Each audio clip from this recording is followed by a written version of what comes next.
अस्सलामुअलैकुम, welcome to star poetry centre 10th class NBF Pakistan studies English medium. Students मैं पढ़ाती तो इंग्लिश मीडियम को हूँ, लेकिन मेरा स्टाइल ऐसा होता है कि उर्दू मीडियम वाले भी बड़ी आसानी से इसको अंडरस्टैंड कर सकते हैं। तो जो बच्चे जिनकी बेस अच्छी हो इंग्लिश में, कोशिश किया करें कि पाकिस्तान स्टडीज़ इंग्लिश में पढ़ें, क्योंकि उर्दू में तो आप वैसे भी साथ साथ पढ़ते रहते हैं, मगर आगे जाके ये आपके बहुत काम आती है। तो जो बच्चे आसानी से पढ़ सकते हों, ठीक है, तो बेहतर है कि ज़्यादा से ज़्यादा बच्चे जो हैं, क्योंकि जब आप शुरू में उर्दू रख के उर्दू मीडियम में रखते हैं तो आसानी देखते हैं, लेकिन ये होता है कि आप अगर थोड़ी सी कोशिश या मेहनत करें तो आप बड़ा अच्छा आगे चलते हैं। और जब आप इंग्लिश में चीज़ों को अंडरस्टैंड करते हैं तो आगे जब आप बड़ी क्लासेस में जाते हैं और इन सब्जेक्ट्स में मास्टर्स वगैरह करते हैं या स्पेशलाइजेशन करते हैं तो आपको बहुत फ़ायदा होता है इसका, ठीक है। आपको अंडरस्टैंड करने में आसानी रहती है चीज़ों को। पेज नंबर मैं आपको पढ़ा रही थी 8 1973 का आइन हम पढ़े थे और वो मैंने हाफ पे छोड़ा था।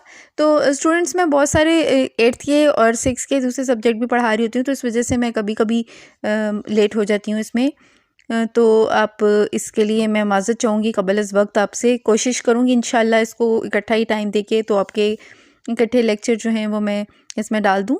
तो शुरू करते हैं। मैंने आपको जो सबसे पहले चीज़ क्लियर करनी थी ना, वो थी ये जो आपकी अडल्ट फ्रेंचाइज़ है, universal adult franchise. Universal adult franchise क्या चीज़ है? ये है जी कि ये रेफ़र करता है, यूनिवर्सल अडल्ट फ्रेंचाइज़ जो है रेफ़र करता है राइट ऑफ एवरी अडल्ट, किसी भी समझदार बालिग को, सिटीज़न शहरी ऑफ अ कंट्री, किसी भी मुल्क का, टू कास्ट वन वोट, अपना वोट कास्ट करने का 18 साल की उम्र में, ठीक है, in the election irrespective of his और हर कास्ट क्लास, ठीक है, और रीजन और उसकी के सेक्स वगैरह, ठीक है, यानी कि कौन सी जिन्स है, ठीक है, और कौन सा मज़हब है और कौन सी नस्ल से है, इससे कोई फ़र्क नहीं पड़ता। सिर्फ़ और सिर्फ वो अगर किसी मुल्क का शहरी है और वो महज़िब तरीके से वोट कास्ट करना चाहता है तो उसको अलाउ है 18 साल की उम्र में, ठीक है। तो ये इसके तहत ये वाला रूल चलता है। तो मैंने इसलिए आपको वजाहत दी कि आपको अच्छे तरीके से इसका पता लग जाए। तो अब आगे चलते हैं जहाँ से हमने छोड़ा था। इसके मैंने कुछ पॉइंट्स आपको कवर करवा दिए थे, तो वो उसके लिए आप मेरा पिछला प्रोग्राम देखेंगे 1973 10th क्लास NBF के हवाले से। तो अब नेक्स्ट पे चलते हैं। The constitution can be amended bye 2/3 majority of the national assembly and the senate. Constitution को चेंज किया, अमेंड करना क्या होता है? चेंज करना, किसी चीज़ को तब्दील करना, उसके अंदर थोड़ी बहुत कोई तब्दीली या बहुत ज़्यादा तब्दीली या उसके आइन में कोई वक्त के हिसाब से, हालात के हिसाब से चेंजेस करनी।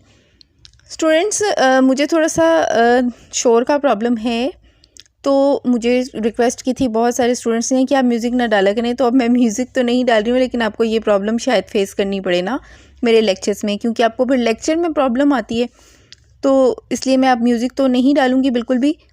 तो जो पहले वाली मैं वीडियोज़ बना चुकी हूँ वो तो बन चुकी हैं। दूसरी बात है 10th क्लास मैंने आप लोगों के लिए उर्दू के भी लेक्चर्स डाले हैं। इंशाल्लाह मैं कोशिश करूँगी कि साथ साथ वक्त निकाल के आप लोगों के लिए मुमकिन हो सके तो और भी लेक्चर्स डालूँ। तो the national assembly and all the 4 provincial assemblies are elected on the basis of the universal adult franchise, ठीक है। 1973 के कॉन्स्टिट्यूशन के अंदर the system of general election is direct. General election का सिस्टम जो है वो डायरेक्ट है। The national assembly and all the 4 provincial assemblies are elected on the basis of the universal adult franchise, ठीक है। नेशनल असम्बली और चारों सूबाई असम्बलियों के क्या जो इंतखाब होता है ना, वो इलेक्टेड होती हैं किस बेसिस पे? वही मैंने जो अभी बताया आपको, यूनिवर्सल अडल्ट फ्रेंचाइज के तहत। Every Pakistani citizen not less than 21 years of the age was entitled to vote, ठीक है। इसका मतलब ये है कि पहले ये मुद्दत 21 साल थी, लेकिन बाद में इसको कम करके ये देखें, वाज इंटाइटल्ड टू वोट, पहले 21 साल के से कम उम्र के यानी 21 साल का कोई हो तो वो वोट डाल सकता है, लेकिन बाद में later the age was reduce to 18 years through a constitutional amendment, ठीक है। तो तब्दीली की गई कॉन्स्टिट्यूशन में और इसको 18 साल की उम्र के जो अफराद हैं उनको इजाज़त दे दी गई वोट डालने की। तो अब 18 साल एज है मौजूदा जो नई बुक्स में बता रहे हैं। Fundamental rights of the citizens have been safeguarded without discrimination. शहरियों के जो बुनियादी हकूक़ हैं बिला इम्तियाज़ उनका तहफ़्फ़ुज़ किया जाएगा। Assemblies are established in all the 4 provinces, ठीक है, चारों सूबों में असम्बलीज़ इस्टेब्लिश की जाएंगी। Member of the provincial assemblies are elected on the basis of the universal adult franchise. इसके मेंबर भी यूनिवर्सल अडल्ट फ्रेंचाइज के तहत ही सेलेक्ट किए जाएंगे। Elected members of the provincial assemblies, अच्छा, elected members of the ministers are the head of the provincial governments, ठीक है। यहाँ पे कह रहे हैं कि प्रोविंशियल असम्बलीज जो है ना आपकी, यानी कोई जो सूबा होता है उसकी जो असम्बलीज बनती हैं तो वो उसके जो मेंबर होते हैं ना वो चीफ, ये देखें, chief executive of the province called chief minister, जो कि चीफ एग्जीक्यूटिव होते हैं सूबे के और उन्हें चीफ मिनिस्टर कहा जाता है। Chief ministers are the head of the provincial governments. Chief minister जो होते हैं वो हेड होते हैं, सरबराह होते हैं सूबाई हुकूमत के, ठीक है, जो सूबों की हुकूमत होती है। The president appoints a governor in each province. सदर अपॉइंट करता है गवर्नर हर सूबे में। The governor works as the representative of the federal government in the respective provinces and serves as liaison between the federal and the provincial government. He acts upon the chief minister's advice, ठीक है, जिसे वज़ीर आला कहा जाता है। वज़ीर आला सूबाई हुकूमतों के सरबराह होते हैं। सदर हर सूबे में एक गवर्नर मुकर्रर करता है, ठीक है, यानी जो सूबे का प्रेसिडेंट होता है ना उसे वज़ीर आला कहा जाता है। और ये गवर्नर मुकर्रर करता है। गवर्नर मुतल्लिका सूबे में वफाकी हुकूमत के नुमाइंदे के तौर पर काम करता है। वफाकी और सूबाई हुकूमत के दरमियान राब्ते का भी काम करता है, ठीक है। वो वज़ीर आला के मशवरे पर अमल करता है, ठीक है। जो last line, he acts upon the chief ministers advice, ठीक है। गवर्नर जो होते हैं ना वो चीफ मिनिस्टर के एडवाइस लेके चलता है। The constitution establish a supreme court as the highest federal court and the 4 high courts in all the 4 provinces, ठीक है। आइन सुप्रीम कोर्ट को अला तीन वफाकी अदालत और चारों सूबों में 4 हाई कोर्ट्स के तौर पर कायम किया गया है। इन अदालतों के सरबराहों को चीफ जस्टिस कहा जाता है, ठीक है। यानी इसमें कहा यह जा रहा है कि सुप्रीम कोर्ट कायम की जा रही है आइन के तहत, ठीक है। हाईएस्ट फेडरल कोर्ट, ठीक है, जो कि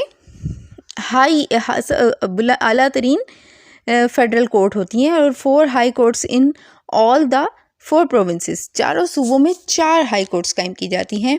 हेड्स ऑफ दिस, इनके हेड जो होते हैं वो क्या कहलाते हैं? चीफ जस्टिस कहलाते हैं। The supreme court and the high courts can hear appeals against the decisions of the lower supreme court. वो कह रहे हैं कि ये जो हेड होते हैं ना ये क्या कर सकते हैं, ये दूसरी कोर्ट्स के बारे में ना, जो हाई कोर्ट और सुप्रीम कोर्ट के हेड होते हैं ये दूसरी लोअर जो कोर्ट्स होती हैं उनके फैसले सुन सकते हैं, उनके खिलाफ फैसले सुन सकते हैं। यानी कि मिसाल के तौर पे एक शख्स किसी लो कोर्ट में गया और उसका वहाँ पे मसला हल नहीं हुआ तो वो अपनी अपील लेकर इनके पास जाता है, ठीक है, तो फिर ये उनके मसले हल करते हैं। Superior courts enjoy the status of the guardian of the constitution, ठीक है। सुपीरियर कोर्ट्स जो हैं वो उनको ये एजाज़ हासिल है कि वो कॉन्स्टिट्यूशन के गार्डियन हैं, ठीक है, निगरान है। यानी कि judiciary can act independently and has been separated from the executive, ठीक है। आला अदालतों को आइन के मुहाफिज का दर्जा हासिल है और अदलिया आज़ादाना तौर पर काम कर सकती है और इसे एग्जेक्टिव से अलग कर दिया गया है, ठीक है। ऑंडिया मुस्लिम can contest election for the office of the prime minister as well as the office of the president, ठीक है। एक मुसलमान ही प्राइम मिनिस्टर और इसी तरह से सदर और वज़ीर आज़म के ओहदे के लिए अप्लाई कर सकता है, ठीक है, इलेक्शन लड़ सकता है, यानी कि मुसलमान होना बहुत ज़रूरी है पाकिस्तान के आइन के हिसाब से। Breaking the constitution or an attempt to do so has been declared to be an act of high treason. Anybody trying to do so is liable to punishment under law. Breaking the constitution, सबसे last इसकी line है कि constitution को तोड़ने वाला और an attempt to do so, और ऐसा करने वाला has been declare to be an act of high treason. Treason word का मतलब होता है गद्दार, ठीक है। तो कानून, ये कॉन्स्टिट्यूशन को तोड़ने वाला या ऐसा करने की किसी भी किस्म की कोशिश करने वाला गद्दार करार दिया गया है। Anybody trying to do so is liable to punishment under law. जो कोई भी ऐसा करने की कोशिश करेगा वो सज़ा का हकदार होगा कानून के तहत, ठीक है, यानी कानूनी सज़ा याफ्ता होगा वो, उसे कानून के तहत सज़ा मिलेगी। जनरल ज़ियाउल हक़ एरा 1977 टू 1988। जनरल ज़ियाउल हक़ का दौर 1977 से लेकर 1988 तक, ठीक है। तो general elections were held under Bhutto government in March 1977। General election मुनक्किद हुए, मुनक्किद होना होता है अंडर भुट्टो गवर्नमेंट, भुट्टो की गवर्नमेंट के अंडर मार्च 1977 में। Opposition parties alleged large scale rigging in the National Assembly elections and boycotted the Provincial Assembly election to be held few days later.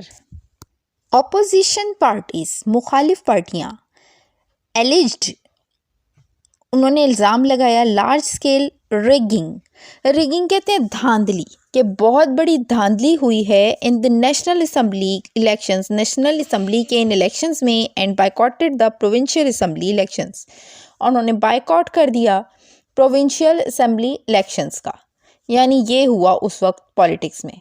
To be held few days later, जो कि कुछ दिनों के बाद होनी थी। The alliance of opposition parties, alliance पता है कौन होते हैं? वो इत्तेहादी, यानी जो साथ मिले हुए होते हैं मुखालिफ पार्टियों के, यानी तमाम मुखालिफिन जो उस वक्त की हुकूमत के ख़िलाफ़ थे। Started aggressive protest against Bhutto government, उन्होंने भुट्टो गवर्नमेंट के ख़िलाफ़ जज्बाती किस्म के मुजाहरे करने शुरू कर दिए। The opposition raise the slogan of Nizam Mustafa, opposition party ने नारा बुलंद किया निज़ाम मुस्तफ़ा का, and claimed that the implementation of the Islamic laws was the only solution of the problems of the common man. ठीक है, इसमें उन्होंने ये कहा कि इस्लाम की इम्प्लीमेंटेशन होनी चाहिए, तमाम कवानीन जो है इस्लाम के अंडर बनने चाहिए।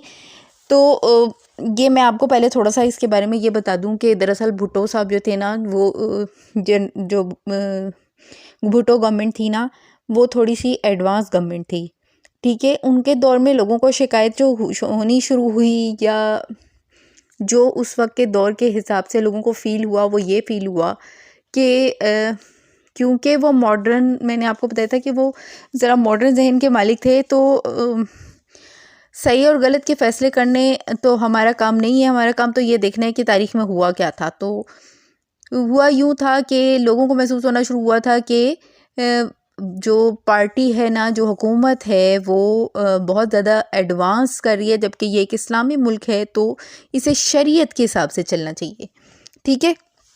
शरीयत की आड़ में बहुत सारे लोग फ़ायदा उठा जाते हैं, ठीक है।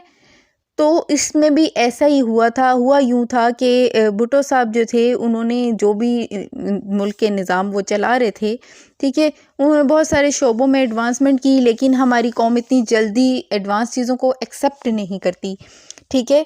रोशन ख्याल होने में, और जो फ़र्क एक रोशन ख्याल होने में और नैरो माइंडेड होने में है, बिल्कुल वही वाली चीज़ हुई थी, ठीक है। अब इतना भी ज़्यादा सख्ती नहीं होनी चाहिए और इतनी भी आज़ादी नहीं होनी चाहिए कि आप अपने मज़हब से ही हट जाएं, और इतना भी ज़्यादा सख्ती नहीं होनी चाहिए कि आप जो हैं वो उन चीज़ों को अपने ऊपर बोझ ही महसूस करना शुरू कर दें, क्योंकि हमारा दीन जो है वो जबर की इजाज़त नहीं देता है, ठीक है।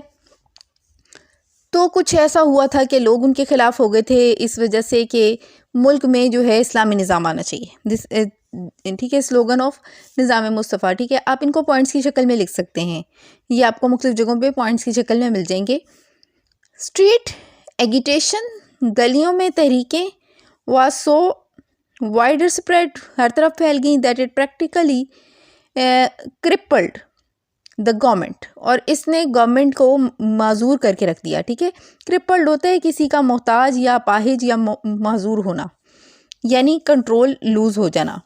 इन these circumstances the army chief general Muhammad Ziaul Haq, ठीक है, इन हालात में जनरल मोहम्मद ज़ियाउल हक जो in these circumstances the army chief general Muhammad Ziaul Haq जो थे वो इंटरवेंड होता है मुदाखलत करना, एंड इम्पोज्ड, और उन्होंने इम्पोज कर दिया martial law in the country, और मुल्क में उन्होंने मार्शल लॉ इम्पोज कर दिया ऑन 5 जुलाई 1977 को। ठीक है, 1977 5 जुलाई 1977 में उन्होंने क्या किया कि मार्शल लॉ लगा दिया। भुट्टो वाज डिपोज्ड, जनरल ज़ा rule the country till August 17 1988। ठीक है, तो भुट्टो को डिपोज कर दिया गया और जनरल ज़ा रूल जो है ना वो 17 अगस्त 1988 तक रहा। ठीक है, पॉलिसी ऑफ इस्लामाइजेशन है। After coming into power, general Ziaul Haq announced that he will entrust power in the hands of the people representatives after holding free and fair elections within 90 days। ठीक है, ये तो हर बार ही होता रहे कि जब इस तरह से मार्शल लॉ वगैरह लगता है और कोई जर्नल आते हैं तो फिर वो काफ़ी तवील उनका स्टे हो जाता है, तो जो कि हम आगे भी पढ़ेंगे। तो ये हुआ था कि वो आए तो थे चंद दिनों के लिए, उन्होंने कहा था कि मैं ये कंट्रोल दे दूँगा 90 डेज़ के अंदर अंदर इलेक्शन करा के, जो कि आप लोगों के मुंतखब करदा नुमाइंदे होंगे उनके हाथों में। But he change his mind, उन्होंने अपना माइंड चेंज कर लिया shortly after and announce that his foremost objectives was the implementation of निज़ाम मुस्तफ़ा और द शरिया लॉ। ठीक है, और उन्होंने कहा कि मेरा तो मकसद है कि मैं शरीयत नाफिज करूं और निज़ाम मुस्तफ़ा कायम करने के लिए मुझे यहीं पे ही रहना पड़ेगा इस सीट पे। This commitment was acclaimed by a large section of the society.